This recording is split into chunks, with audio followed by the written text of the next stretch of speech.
Okay, so I got a little bit of a stuffed up nose, and I just did this video and it just disappeared. So I'm doing it again. This week, okay, let me backtrack. Welcome to week 7, General Psychology.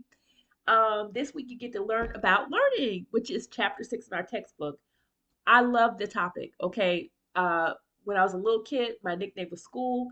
I've always loved learning. And I don't think that learning is just what you learn in the classroom or what you learn in books. Although reading books can help you to learn, but learning is also your interaction with other people. It's also writing. It's just living life. In every moment, there's an opportunity to learn something, right? So learning is fantastic. I would say read all of chapter 6. I've included 2 videos in the modules for you. One video is on classical conditioning and one video is on operant conditioning. And these videos serve as kind of like lectures to help you grasp or understand the concepts in this chapter. Because some people find this chapter very straightforward and hands on and perfect, and others find it a little bit confusing due to all the terms that you have to know. Okay, so anyway, you can earn up to 20 points this week by participating in our 5th discussion. So D5 is all about learning theory, and you have 3 options, and you're going to make your initial post by Thursday and reply to 2 or more classmates by Sunday. And the way you'll get your full points is by making sure both your initial post and your replies to peers are substantive. What do I mean by substantive? They're complete, correct, clear, concise, and creative. So by complete, you thoroughly answered the question. By correct, you've included information from the course textbook, from the videos you watched, or from some scholarly source, right? By clear, I mean you've proofread and you found and eliminated most mechanical and grammatical errors. You've spaced out your typing. You've used headings. You made it so that it's easy for us to read, both like logically well written and also visually. So complete, correct, clear, and then concise. You've not rambled on for, a long, long time. And you've also not been so brief that it's lacking meat. You found that right spot in the middle, like Goldilocks. All right. And then the creative part, that's the extra one. If you want to add a little personality, we ain't mad at you. Make it fun. Okay. Anyway, that's how you can get your 20 points.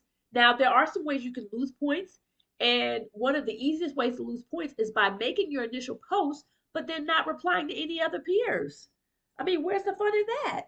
We are trying to engage, okay? This is a learning community and we are learning together.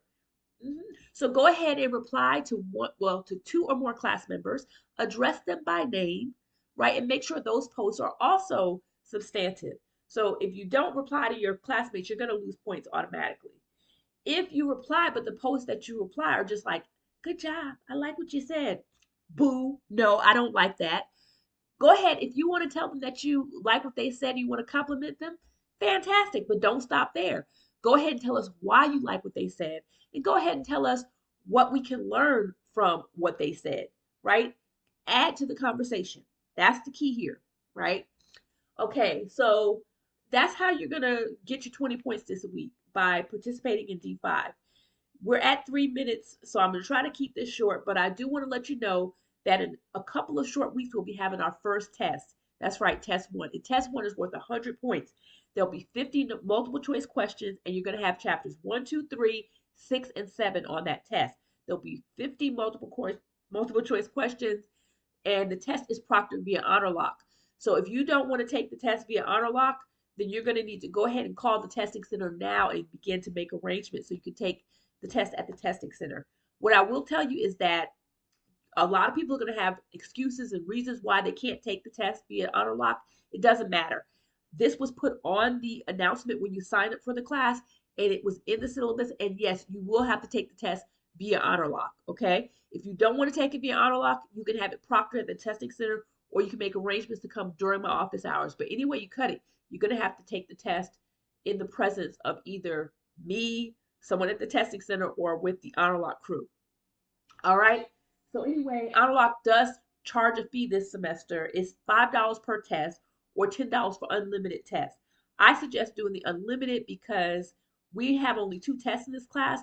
But if you do poorly on the first test, I give a makeup. And guess what? The makeup is also Honor Lock.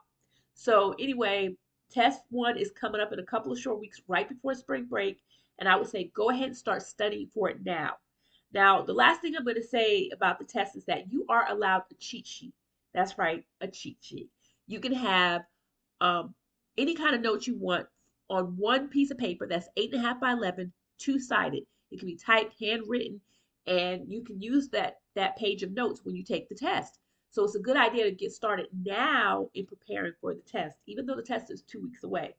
So if you have questions, comments, compliments, or concerns, please don't hesitate to email me or post to the discussion thread.